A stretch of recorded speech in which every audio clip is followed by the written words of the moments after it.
Mapping information architectures.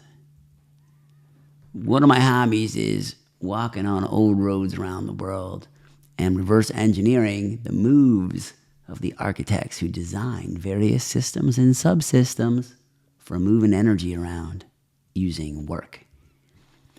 And one of those excursions took me to the Inca Trail in 2007, where with a bunch of my buddies, we went on a long walk, 4 or 5 days on this trail. And as I was walking, I was analyzing the way that the Inca scaled their empire and the design of their information architecture. The Inca used an information packet called a quipu that was a series of knotted ropes that contained a language. And that language kept track of things, kept track of the numbers of things, like census, how many people, how many potatoes, how things were going, and runners moved these information packets around their empire.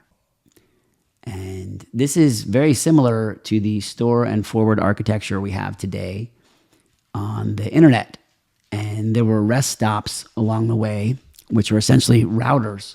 And the runners would run to these rest stops and hand off the information packets to other runners, and they would move them back and forth through his empire.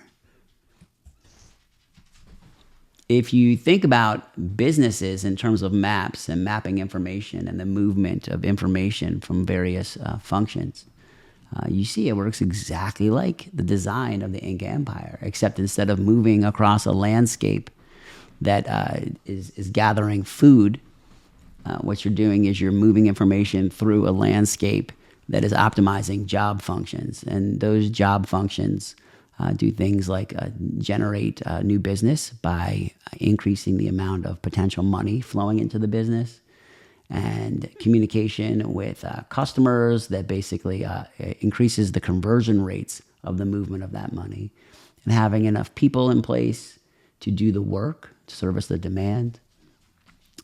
And this is the same thing as operating an engine and tuning the various components within the engine.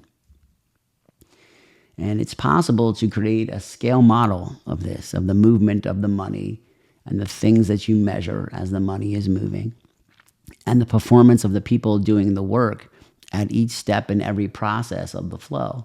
And these three things are happening simultaneously. People are doing processes that move money at snapshots in time. And if you understand the model of this, of how this conversion happens, and color code each piece of it, red, yellow, green, you can see exactly where in the system it's working well and where it needs improvement. And the objective of these games is to store energy in a bank. The Inca stored food in banks, and this enabled them to scale their population and expand their empire. And this is the same thing as gathering money from a business and scaling the empire that way. And I'm in the franchising business, and I have businesses that are identical. And I did this intentionally. And this is the same thing as scaling a brand of a civilization, or the same thing as scaling a business brand, or the same thing as scaling any kind of tribal system.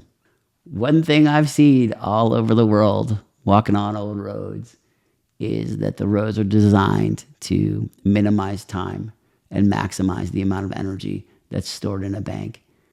And that's because the longer it takes to move things around, the more work it takes. And the more work it takes, the more energy it costs.